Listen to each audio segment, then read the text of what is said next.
So I tried to make this kind of both. You know, I didn't have the lecturers, or sorry, I didn't have the demonstrators. So I put together as much as I could with the resources that I had. So I really hope that you get something out of this in terms of group 3. Group 3 on a high bar, close bar elements, okay? So what is high bar? I mean, that's like the general question. I treat uneven bars and high bar as exactly the same thing up until girls start learning transfers and releases, and then it starts to get a little bit different. But generically, high bar with women and the men are the exact same thing up until that moment. They're the same apparatus.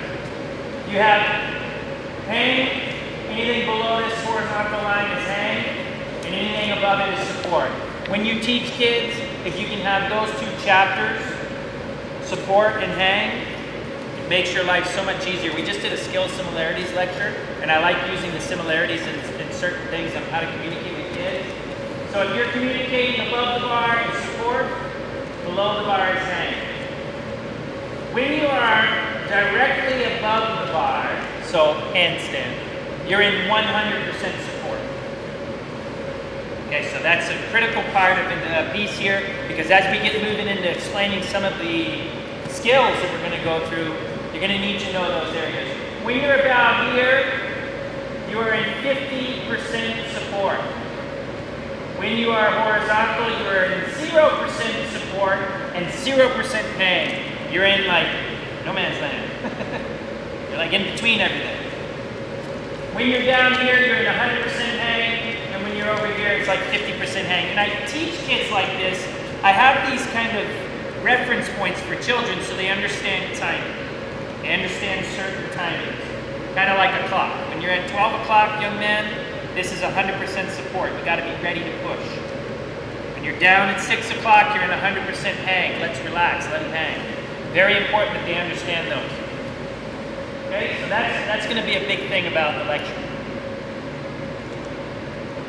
So we're talking about close bar elements. We're talking about hips, okay? Free hips, and we're not going to touch too much on the free hip and the Weiler, okay? But they are similar, okay? Similar in their structure. That's why I've lumped them together. Because if you're teaching a free hip, you could teach a Weiler at the exact same time. Okay? A stalled, yeah. I don't know what a Weiler is. So a Weiler, if you can imagine, there's a free hip, and then the reverse of that is a Weiler. It's like a kip that enters from handstand. Yeah. So that's a Weiler. Okay? It's way more prevalent in men's gymnastics than in women's, for sure. Okay, but I've seen now a couple of females over the years now use it up in the high levels, and it's a D for them. It's a nice element. So we're talking stallers and endos, and we're going to touch, if we have time, a little bit on the Adler and the squat, or squat distal kick. So what you need before you start, just like every single thing, you need these prerequisites. You need strength, you need flexibility. Okay, the strength and in-bar elements, you need a lot of compression. Okay, so what I mean by that is you need a lot of activities that incorporate the tummy and the hip flexors. So anything that you can do in your strength training repertoire to combat those are gold. Some of my go-to exercises for sure. Sitting down, hands in front of the kneecaps, and raising. A lot of them. Okay, doing it one leg in and one leg out, and side raises. A lot of them. Hollow rocks. Tons of them. The leg up on beams or surfaces, and actively lifting. It's a lot of active, a ton of active. Okay? Of course you need arm strength. You need to be able to press the handstand. If you're unable to press the handstand, please don't teach an endo. Please don't teach us all.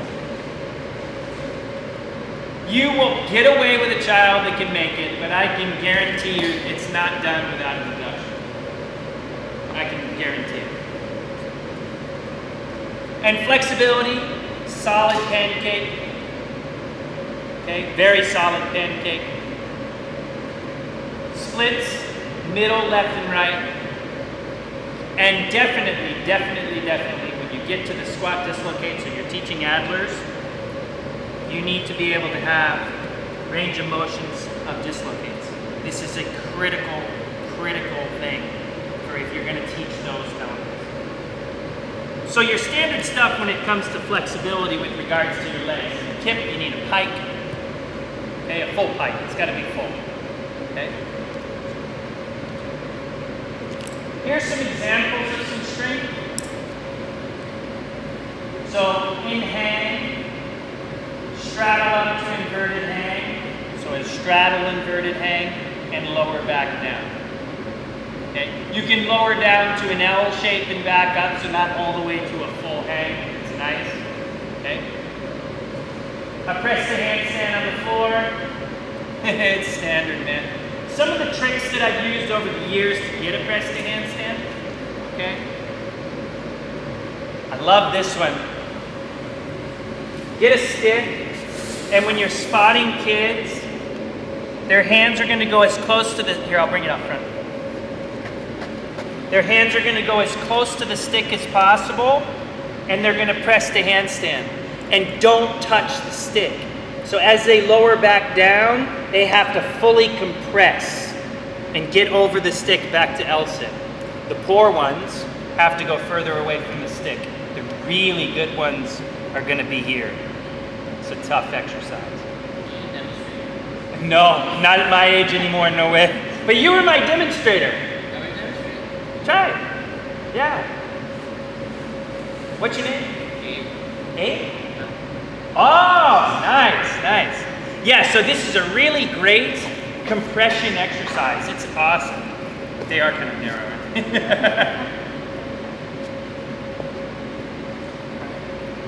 Come on. Yeah, excellent try. You notice he really got to compress. He'll give it another go. Let's see. That's the shoes, right? Come on. So what he'll notice is he really has to use his thigh muscles in his stomach to compress the press. It's a tough exercise. Come on. Good effort. Okay, another are you okay to show some? Is that okay? Yeah. Another variation that's really excellent is you're going to pike lift and straddle over one rail, then come back in the center without the stick first. So he's going to pike, straddle over one rail, that's it, go into the one arm straddle out, move back to the middle. Yeah, try to encourage no bent leg, and then the other side, yeah? Awesome try, and you can do sets of those, okay? You encourage a child, try not to bend the leg over the rail, try not to. It's a great variation, nice exercise, really nice. Okay, another one. Did I have my floor slider out here? I might have put it in the back. Is it? Oh, perfect, thank you, yeah. This is a really good one for your tiny ones, the little bitties.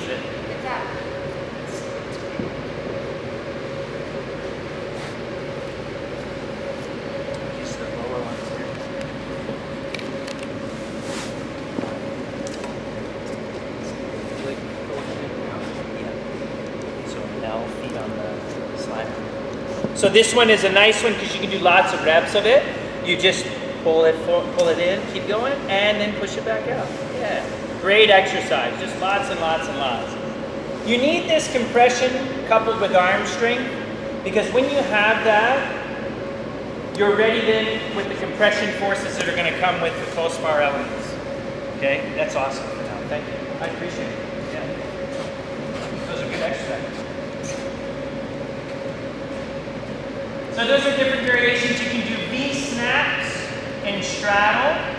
Really excellent to do. Okay? Other variations.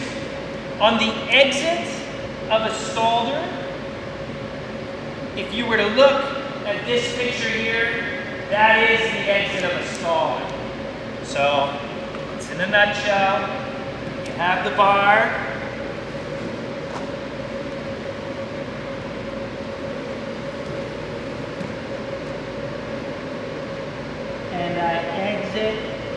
to handstand. So if you can replicate that movement pattern, that skill similarity, then you can strength train. You can get relatively good resistance for your athlete, and you can train it that way. Maybe you have elastics, and you stand. Really excellent exercise. Okay? And so you want to look for those skill similarities, potentially to come up with different variations on that exercise. Nice exercise. Handstand into endo roll. You want to teach an endo roll, or an endo for that matter, on high bar, and they don't have an endo roll, it's going to be a tough journey. From pike hang up to candle, that is my staple kip exercise. If a child is unable to go on the high bar or the uneven bar with their toes to the rail and pull to a candle by themselves, I don't bother teaching the kip yet. I just kind of wait for the body to blossom physically. Because at the end of the day, when we're asking them to glide and the movement pattern is to pull on the bar, to pull, and they don't have that strength, it's really difficult, you know?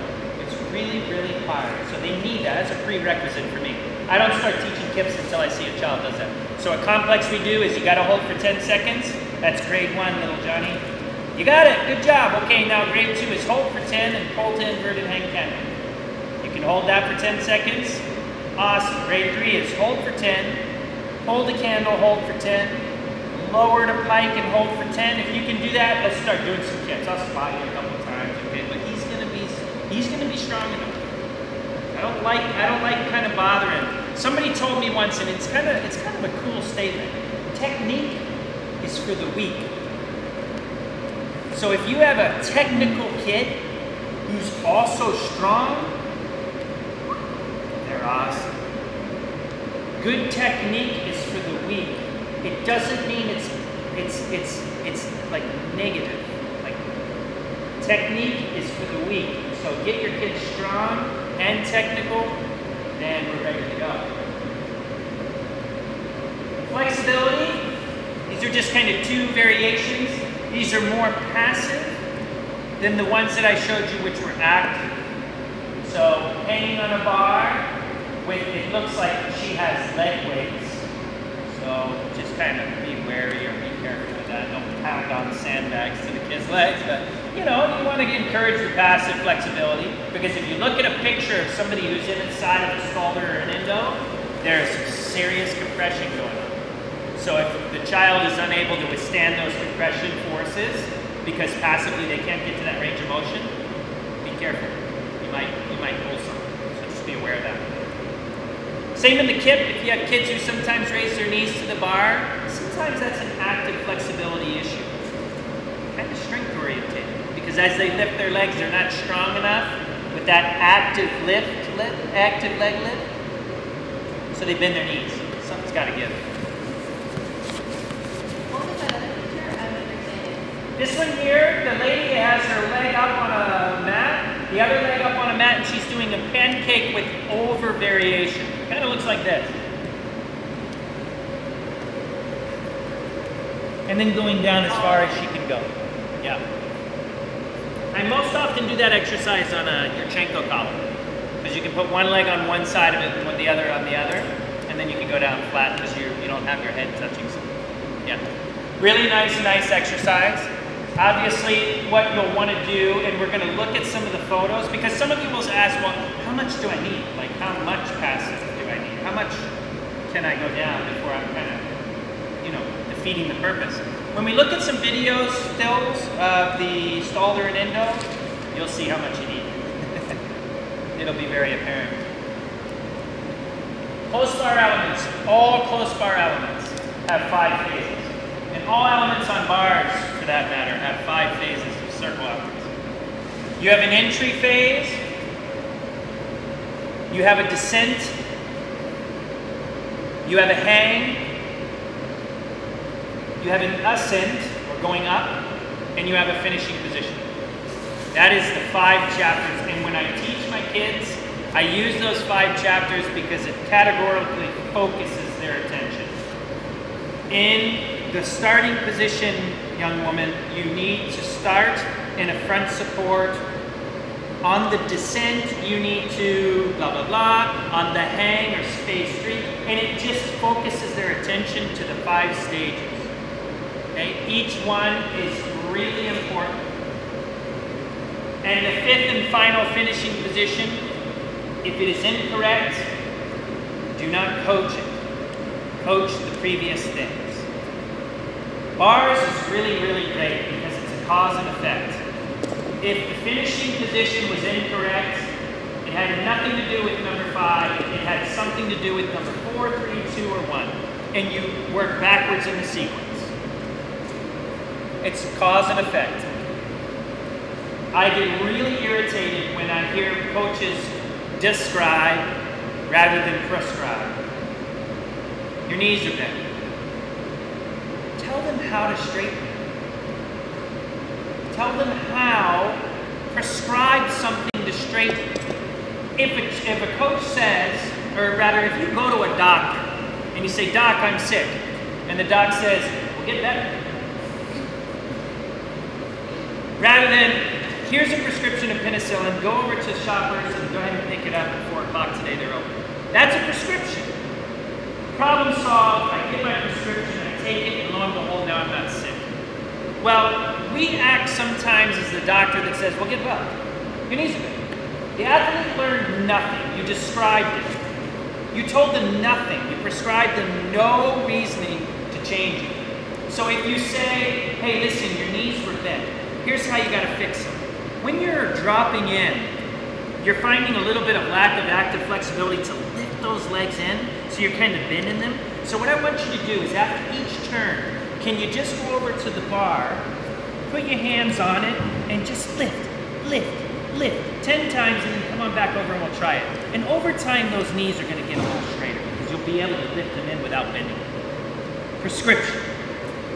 It's up to the gymnast to take the prescription, but you've prescribed it. Really, really important. So the kip. For the guys, a kip is coupled with a casting handstand. For the girls, they're 2 separate elements. For the guys, it must be kip casting handstand for it even to be credited. It's below that 45-degree angle, so here, it doesn't get credited. The kip for guys is not as important as it is for girls. And girls, I did an analysis of the 2015 World Championships, and the average amount of kips in each routine in the World Championship finals was 7. 7 kip casting handstands.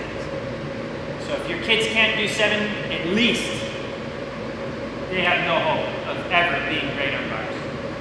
Because they're going to kip cast a handstand, they're going to do a Pashnikova, kip cast a handstand, Jaeger, kip cast a handstand. You know, like they're going to use the kip cast handstand as a transfer element to get going. So if they don't have a kip cast a handstand, they're in trouble, for sure. For the guys, it's not so important. I did the same analysis. I think I saw 1 kip cast a handstand in the Olympic final. And it's because there was a mistake, and he had to cover it up. So, kips are, from the female side, extraordinarily important. Extraordinarily important. For the men's side, not as important. You need them at the developmental level. You do. Standard element. Okay. But as they grow, we're going to be moving more towards the free hip or the Stalder, Indo, those type of elements. So the kip is one of the first close bar elements learned and introduced regardless of male and female. It is. Okay? You'll learn them as a young boy and as a young girl. It's the first little close bar element you'll learn. It starts the entry as a hanging element, which is unusual. Normally you start as a support, but it starts as a hang with the glide. Okay, and so doing physical preparation exercises with lots of glides in a row in succession is wonderful. Can't be a better exercise, and in fact I prescribe that for any girl and boy who wants to strength. Right? Instead of leg lifts, go and do 5 glide swings in succession. And try to make them with the same amplitude. They can get sore that way. So this is the same idea. You can try to do 5 in a row without touching the feet, or even 10 in a row. great exercises. We talked about this in my last lecture, so skill similarities with transfer of momentum, and anybody who'd like to try it, you can. It's a very, very great thing. When you are accelerating your legs from that height, you open them or you pull that hip angle and you stop the leg. And when you stop the leg, that helps you to sit up. Can I use this example? We touched on this last lecture, so for repeating, I apologize. But lay down your back. Skill similarity. Legs up. Yep. I'm going to throw your legs down to the floor. Stop them at about an inch from the floor and sit up. There's a transfer of momentum. So when he stopped his legs, it forced him up. Do it again. They worked in unison. So when you're teaching kips, you want to be aware of this. As the child is pulling on the bar, tell them to pull hard, but don't let the legs drop down. Stop them and sit up. Very, very, very simple idea. Okay, it's a transfer of momentum. And it's really important. Other small tidbits, and the kip is probably the most dissected element in gymnastics. I mean, there's about 1 billion kip drills. There really are. There's an infinite one. That's why, for me personally, I like to just kind of strip it back to its raw nature. If you can't hold for 10 seconds with the legs at the bar, up to candle for 10, down to pike for 10, then I think the drills are there because of lack of preparation. But you start on the box, the legs can be lifted to the bar. You can then do pulling exercises up, and lay down, you can kind of mimic the rolling pattern of it. You can grab the legs and you can do wheelbarrows. A coach once told me that he signed up for the Olympics, full-time job, he signed up to coach Olympians and he spots kips his whole life. It's kind of the truth. You're going to spot a lot of kips. Right? To the stalder. Really great skill. Does anybody have an athlete right now that you're teaching a stalder to? You're learning? Okay. I encourage you, alongside your kips, alongside the girls and boys who are learning kips, start teaching stalders. I use stalders as actually a physical preparation exercise, a strength training. And I do it for very, very, very young kids.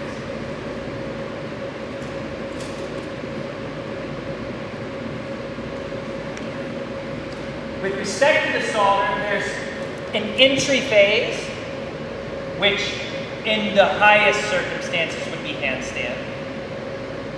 Okay, and then there's a lot of different variations. You can enter it standing on the bar, like pike stand. That could be an entry part. Start standing on the rail, and then you can begin the movement of working the stalder. You could start it holding the child in front support. That's the entry position. And then the descent comes. So the descent is going from the entry position, whether it's handstand, feet on the bar, or front support, wherever it is, the entry position, then comes the descent. You're moving towards the bottom. You're descending towards the earth. Okay, and there are 3 types of main entries. There's three major types. There's a momentum of the preceding giant, and I'm going to show you some examples of this. There's the pike entry, and there's a closing of the shoulder. We're going to look at all 3 types. The momentum of the preceding giant is kind of using the preceding giant, so that kick over the top, to kind of wind over and begin the stalder motion. So this is the preceding giant. The child comes over the top and they begin piking and using that pattern. Using that. Yeah, it's very, very similar to that. It's a snapping it in. Very seldom used for females. Very, very, very seldom used for females. In fact, I don't think I've seen one in many, many years. I don't see it at all anymore. For the males, it's a little bit more prevalent. I've seen it, but females very, very rarely use this. They very rarely. the piking through the hips. The child in your group who is very, very weak in their hip flexors, this is a great one. Because they start the folding action of getting their legs in a little sooner. Because they lack that preparation to lift them, so this can help them. So as a skill, like if I'm looking at the kids and I'm like, you know, that kid's a little bit weak in the straddle L on the floor. Later down the line, I'm going to probably choose maybe piking through the hips. I'll probably choose that one because it's going to help that child to get in. Okay. And then the closing the shoulders. Two different styles to this. You'll see it when we get to it. The main thing what you want to do on this one is you want to try to leave the shoulder on top of the rail as much as possible on the entry. So you don't want it to creep forward this way. You want it to stay on top. In fact, I would like this athlete to move that shoulder back and in line with this upright. Because that's going to create a lot of speed on the downfall. So when you're teaching young kids, a really awesome drill for them is to kick to handstand and fall down the front support with their shoulder in line with their hand. It's excellent. It's a really good thing. You're teaching a stalder there. You are. You are teaching a stalder. Okay? You really are to the children. Then you can do an activity like the same thing, kick up, drop down the front support with the shoulder in line with the hand, and bounce up a little bit, and try to hold the straddle up. On the floor. It's the same movement pattern. You want to try it? I appreciate you. Helping out. So the shoulder stays behind the hand, or at least on top of it. That's our entry, that's the descent, and then into straddle.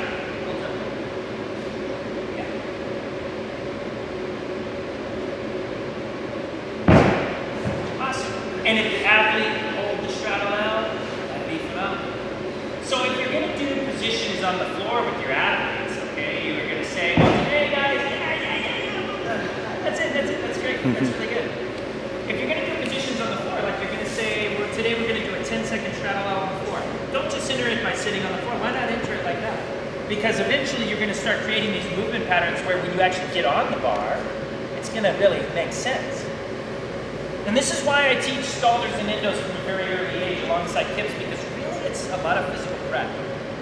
It's not really too much of like the technical side in the very beginning stages. As they get, you know, on the bar, it does get a little bit technical, but a lot of it's just straight. I mean, it's just kind of the hold there, right? So this is style one, where the shoulders stay on top, and notice that the body was kind of straight. Some kids use a round one, like if we were doing those drills, you could say, let's fall down to hop. And then let's try one that's straight. And then let's try one that's arched. This is style two.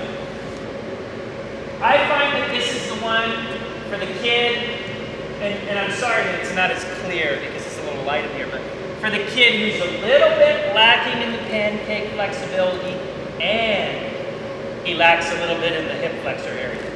So this is for the one that's slightly more inflexible. Because what happens is he or she is going to arch on the entry and arch and arch and arch, and right about at horizontal, they're going to snap their legs in. Because they gotta use some force to snap them. They gotta kind of create some energy to get them turned under. So this is for the one that, you know, it's a compulsory element, and man, you gotta learn it. So somehow we gotta do something to make this work. So you're gonna kind of arch a bit, and then you're just gonna snap those legs. And for the preparation of that physically, I'm not as flexible as I used to, so I'm not gonna be a great example of that. But I do a lot of things with kids where they do leg swings, where they're standing, arched, and they're going to push back and swing their leg up. And when they swing it up, they're going to actually swing it through and up. And it should poke up. The really good ones, they'll keep their hands on the thing they're on, so a bar, or in this case the beam. They'll arch, push back, and snap. and try to get that leg to poke up over the top of the knee. It's a really effective exercise because it's a lot of different skills. For the squat, for the stalder, it's a nice exercise.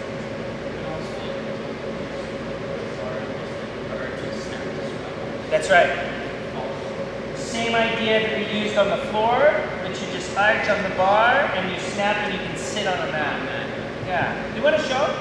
Yeah. So whatever your chosen entry position is going to be,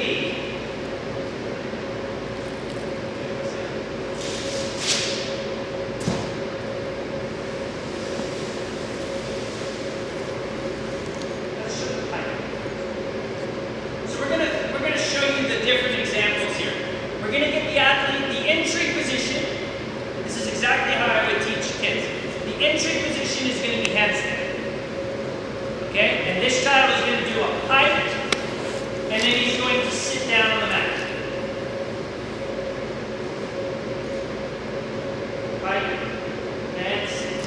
Awesome. You notice that he kept his shoulder on top of the rail when he piked. He didn't bring it forward. Boom, air fives. Awesome job, dude. You did it right. Okay, one more time. The shoulder stays on top. He pikes and pushes. Really good. Really good. Okay. Then we'll try a style where we actually go nice and round, the shoulder on top, right before the elbow back comes right into the sit. So the entry position is handstand. The descent is nice and hollow in the chest. Shoulder stay. Go. Really good. Then, and then it's not this guy. Maybe the kid is the one that's a little underprepared flexibility-wise, and active flexibility is not the best. It's not the strong point. So we're going to arch on the descent, and then we're going to snap it.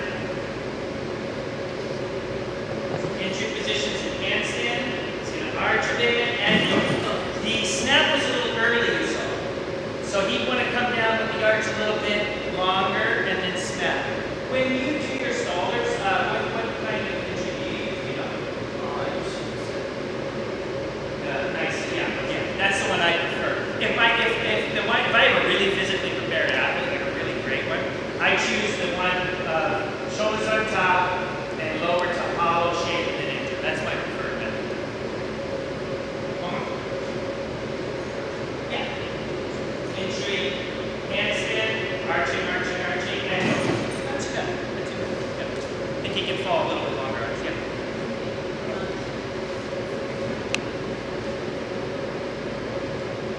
We're going to actually start with the and I'm going to show you what I do. Yeah. Because the question was, would you start them at handstand? I guess is.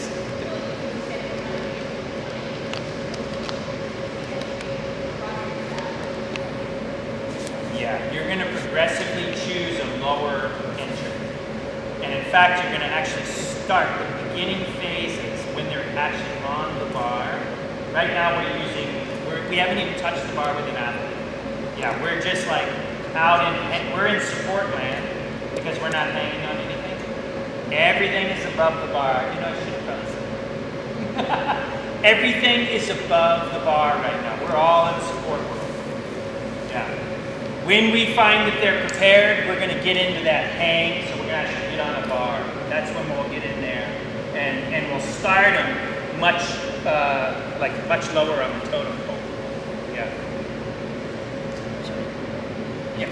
Would you recommend using chicken straps before going to grips? Yeah. Absolutely, 100%. I am the biggest advocate of straps in the world.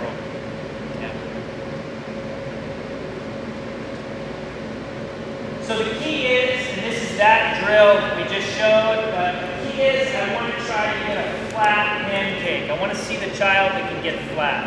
When they sit on the mat, I want them to have that flexibility to be flat. It's really important to me. Because then we get into the hang. So now we're in the hang phase. And when we're looking at the hang phase, I want to see, kind of grainy, but I want to see this picture for an athlete. So this is much better than if I'm teaching junior kids, like really newbies, and I want to teach them a stalder, which you can do, you're going to lay them on the floor. You're going to lay them on the floor, on their backs. They're going to go to candle. Yeah. Their arms are going to be in front of them as if they're holding a bar. They're going to go down to straddle. Yeah. Then back up to candle, opening their arms back. Yeah. So candle, up and open. Yeah. And go back and forth. 1, 2, 1, 2, 1, 2, 1, 2, 1, 2. And you don't want them to roll. You want it to go straight up. This is an excellent activity. Up, down, up, down, up, down. Yeah. Awesome. In my calisthenic routine or gym, the kids, even from the very young age, boy and girl, they do 10 of those a day, just as the warm-up. It's part of their warm-up. So they're just going up and down, up and down, up and down. And you're teaching them the compression. Okay, you're getting them somewhat physically prepared. You can even hold the shape and try to stretch them there. Okay? And then up to candle. Down, up to candle. Up. It's really good. We also do this. So you go. You just go like candle. Awesome. Any variation there, you add those in, you are really onto the right path for sure. Yeah, and any kind of stuff like that is golden because you're teaching the stalder. Some would say, well, that's such a generic movement that you're teaching a lot of things. But if you refine it to where you say to a young kid to say, check this video out of a stalder. This is what we're going to learn today. It creates a buzz. It's like an excitement. What you're doing is physical practice. But for them, they're learning a stalder, you know, and you're laying down the groundwork because this stuff at some point, if you're going to teach the skill, it better be mastered, for sure. Or else you're going to just have back problems, you know, hamstring something. So the key ingredient is, these are called close bar elements, but it's actually, you don't want to be close to the bar. You want to be as far as you can away from the bar. The legs are way away from the bar, as far as they can get. This is incorrect, and this is correct. So it's a really ironic thing to call these close bar elements. You want to be as far away as you can be, you know? So the first place that I start when we get into head, where we actually get on the bar, is just to have the athlete hold the shape. Can you show us that? So if you do it on a low down, it's no big deal. We just hold, and I do sets of these with kids. We're looking, the key ingredients are, you notice he has a little bit of thin legs. So there, I love that. You need to tighten up those muscles. Trying to get not a wide straddle, a 90-degree straddle. On the next slide, you'll see why. But we just hold. Like you just tell the kids, okay, 10, 9, 8, 7, 6, 5, 4, 3, 2, 1, and rest. Right? They're learning the pivotal muscles that can translate to the hip, and to the shoulder, and to the endo. It's wide open. Really, it encompasses a lot of things. And you can even take it to the max where you do strength exercises of L into the straddle, L into the straddle. All of those are golden nuggets. Then you want them to hang like that. And if you were in the basket lecture this morning on P-bars, it's precisely the same movement pattern. You ask the kid to get in the straddle and be still in the hang, and then start swinging. And I don't even like to give them any feedback. I just like to say, can you start swinging? Start your dead hang.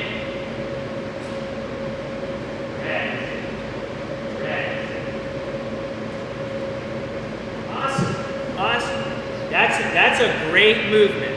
You won't see the new beginners do it like that. He knows what he's doing and he's got the idea. But you'll notice that what he did was he started to pump the actions. He has a natural tendency here to go to a wide straddle, which if he were working with me as an athlete, I would probably help him a bit on, to try and get a little bit more narrow. Because the next slide will show as you get wider, you get closer to the bar, and you lose a bit of power. But in a nutshell, the tendency for him to understand the pumping action is awesome. He understands that. It's really quite good. Yeah. So you would do that lots. and you would, like, I'm sorry, I didn't know your name. I'm Brandon. What is it? Brandon. Brandon. As Brandon had elaborated, he asked me, would I go in straps? At that precise moment, a kid's in straps, and they're just doing 1,000. They're just woo, woo, woo, woo, a ton. Loads, back, forth, a ton. Because the beauty about that, and he would tell you, the higher you go, the more at the bottom, there's a tendency for it to want to come out. So the force is the butt wants to drop. It's going to be dropping, and we have to resist it. So talk about a golden exercise of physical prep. It's as if somebody in an engine car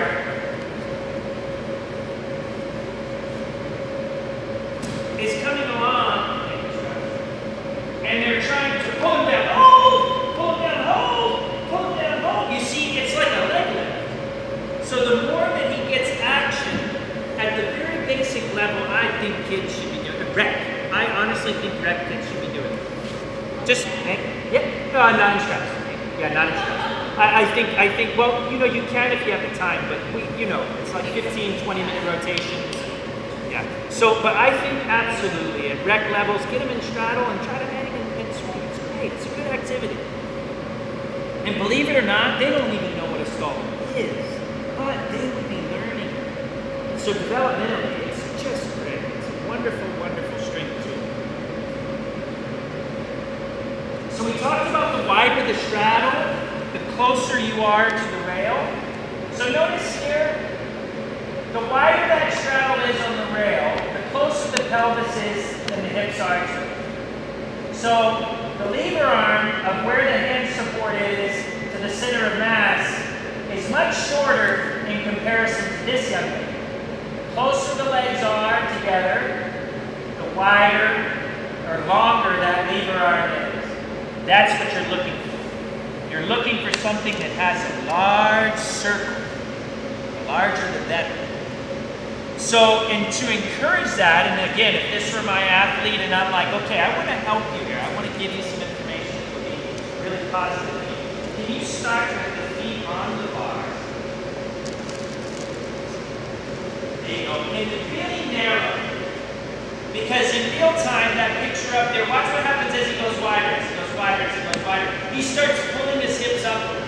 That's a no-no in a staller. You want to stay away. So go from that position right to the strap, yeah, and then back to that position. You see, his natural tendency is as they start going wider. Come on. Open down. Yeah, he's working really hard. I think as a doctor, if I prescribe you that 10 a day, I'm going to see you at the next comp with a beautiful stall there. Yeah, that's great. So, and did you notice your natural tendency when you brought him back to the rail was to go wide? Sink, and now, oh man, you can feel it. It's a great habit. It's really awesome. So you just go feet on, straddle, feet on, straight off, feet on, straight, straddle, and you do lots of those. And what did you find when you did that? You start, you felt longer, and lo and behold, you started swinging. So the swing is generated like that. Excellent, excellent activity, and even better in straps.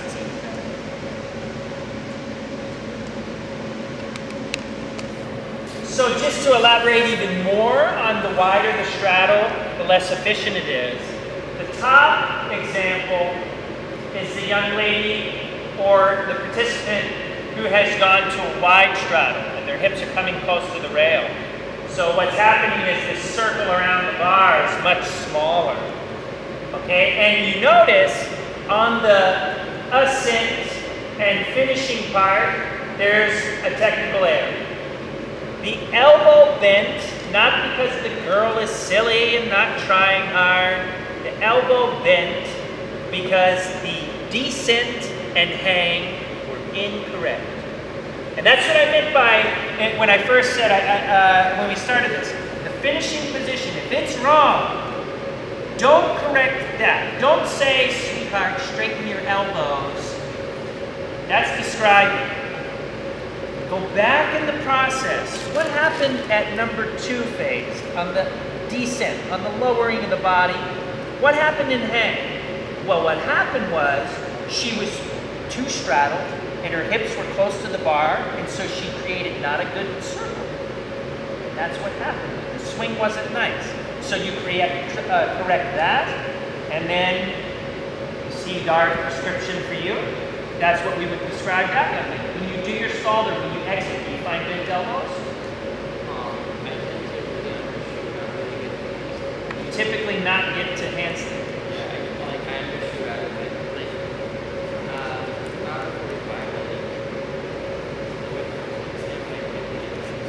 Finishing shape is technically incorrect. And it's because of the problem that we saw there with the wideness of the strap. Okay. Not to be condescending or anything. Yeah, but it's really easy to root the problem out and then fix. And even at a young age, get them on the bar and the rec levels and teach them that. You'll probably find most of your rec kids cannot do what you just saw. Most of them. And even the development kids will struggle. But if you can get them there, man, you're going to be having a fitness awesome when you get older. And then number 2 is the one with the closer straddle. She really compresses at the bottom, and lo and behold, there's a nice ascent and a great finishing shape, no elbow bend. Awesome. So the main aim of the next phase, the ascent phase, is to use the circle momentum gain from the previous phases to accelerate away from gravity and into support. That's the main aim. So all of those words go, you can condense them in to do a good hang, do a good descent, and the ascent's great. That's about it. That's in a nutshell, that's how it works. This is the only part of the stalder that I spot. And you can spot the youngsters on this in straps really well, not even in straps, on the end. You come behind, and you just need to push them back and forth. Be aware with new kids, when you're standing in front, be aware of them closing their legs and coming at you. So always be here ready, just so I get a little tip. And you're going to push them back and forth. Good. And you're just being aware of those legs coming out. So just be aware of that. This is a new thing for you. You might get surprised. So just be aware. Then you can just push them back and forth. And that is a really nice swinging activity that you can help, and it's physically demanding. It makes you work. It does. It does. If you're in straps, it makes you work. All things like dominoes are correct. The finishing position will be what you want. Never try to correct the finishing position. That's an effect. So if you're looking at that finishing shape, and maybe it's not high enough, or they're not generating enough swing for your liking, they're not able to get up on top of the rail, don't worry about that part. Look at the dominoes before it. That's why bars is really neat. It's easy to correct because it literally is dominoes. The endo. The endo and the stalder are brother and sister. They are like a married couple. They go together. I teach the endo and the stalder at the precise time. So as we were doing some of those activities on the floor, now I want to see the kids hold the straddle out and try to press maybe the pike stand. So here he's going to try. It's okay, it's all right. For maybe a select time you choose, maybe it's 10, and you push the straddle stand. And can you go to pike stand? So straddle out of pike stand. Yeah, awesome. He's using that compression trying to get up. Can you do an inner roll? Boy. Try.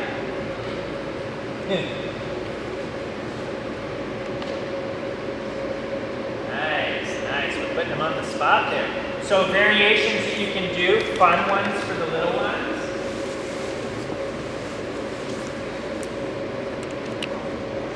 And yeah, you can make actually a bridge of blocks. And the target for your gymnasts is don't touch the feet on the floor. Can I use your bus? Is that okay?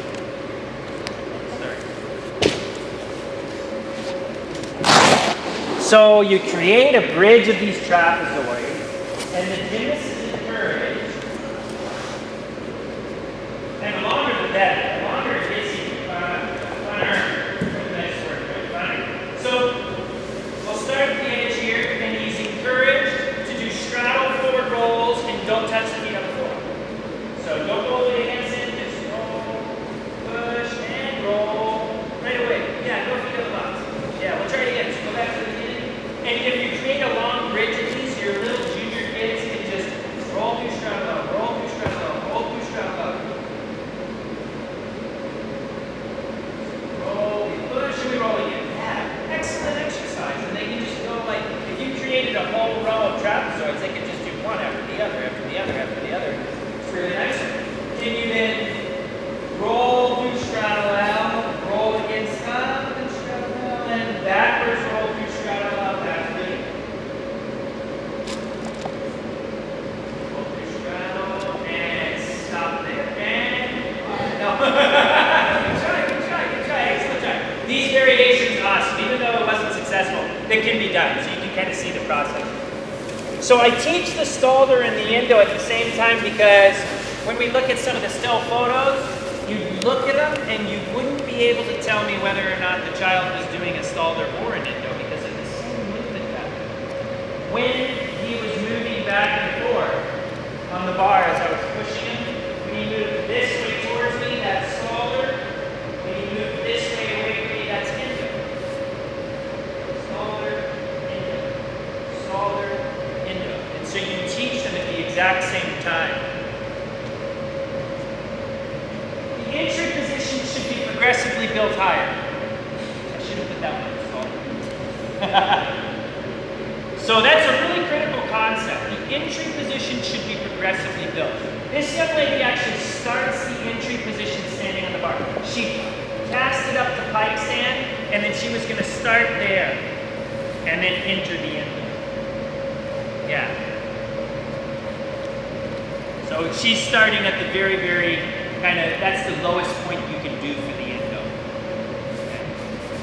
Other than what we had shown before, the hang bar. That's kind of an entry. So the qualities of the entry that you really want for an Indo is starting in handstand, keeping the shoulders open. That is key. That if there's one part in that chapter of entry and descent on the Indo, if there's one part there that you could highlight, keep the shoulders open on the entry. So that stays open, and then we begin piking the hips. We want to keep that as open as possible on the entry of that. Now, if you look at this in reverse, that looks like the ascent of the Stalder. It looks like the 1, 2, 3, finish the Stalder. That's why these two skills go really well hand in hand. They kind of mimic each other. These are wonderful, wonderful training tools to use for the entry on an Indo and for physical preparation generically in the gym.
And then we also do it from handstand, and like we did with the stalled or this fall. Have you done those before? Yeah, can you demonstrate?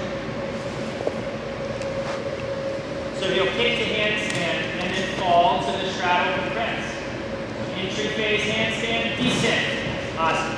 And can you lay down there, right there and freeze? Okay. Yeah, try the exercise and lay and freeze.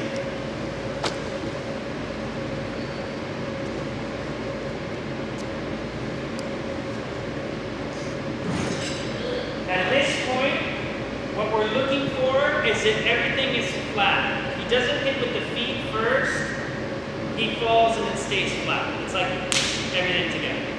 So if the feet touch first, then he rolls to his butt. You want it just to be. And these are great because the little kids can do that. I mean, you know, they keep to hand, they're in your development program, they best be doing a handstand. So they can definitely do those things. They can kick and they can fall to their back and straddle. Because once you have that, and we've done these little kind of exercises that are devoted more towards support, then we can introduce hang. And hang is very similar to the stall. In fact, if you looked at the video footage from 1, 2, 3, 4, boy, does that look close to the stall. It looks almost 100% the same. It goes 1 for the endo, 2, 3, and you're into hang. And if you notice, those legs are well past his ears. They are really compressed. So if you have a kid underneath the bar who's unable to get to that position statically, in that passive position, be careful introducing the endo from a high entry phase, because that's going to be a high amount of force that hits. It's going to be pulling his legs down. And something's going to give. For sure, something's going to give.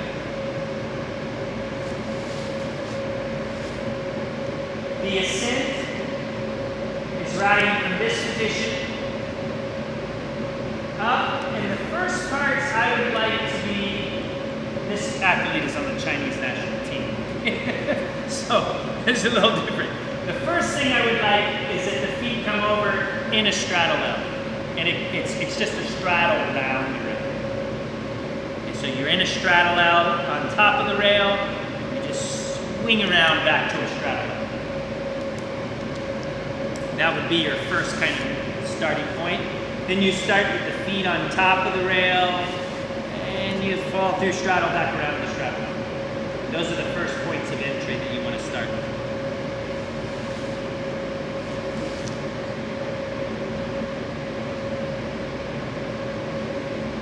You learn the endo and staller together. That is a really important piece of information because they do go hand in hand. And you definitely learn them in straps. Yeah. Who has access to straps? Wonderful, wonderful, wonderful. Very good. And do you use them a lot? Perfect. I'm hopeful you can see this next slide because in terms of like a treasure map on how to get from point A to point B finished product, it's really valuable. And I hope it comes up. Awesome. It's not too bad. Step 1, then step 2, all the way down to step 7, which is the finished product. So I'll let you kind of read that for a moment. Well, I can see it, but the leg is pretty small. Yes. So I'm wondering, I'll read it a bit. Hopefully that might help. Height and straddle compression. Yeah. Height and straddle compressions. So those are things like on the floor where we were trying to do flexibility, you know, increasing the range of motion there, and also active flexibility. So the things like when I was lifting, active flexibility of that. Jump to straddle, press half handstand on the floor bar. So straddle up.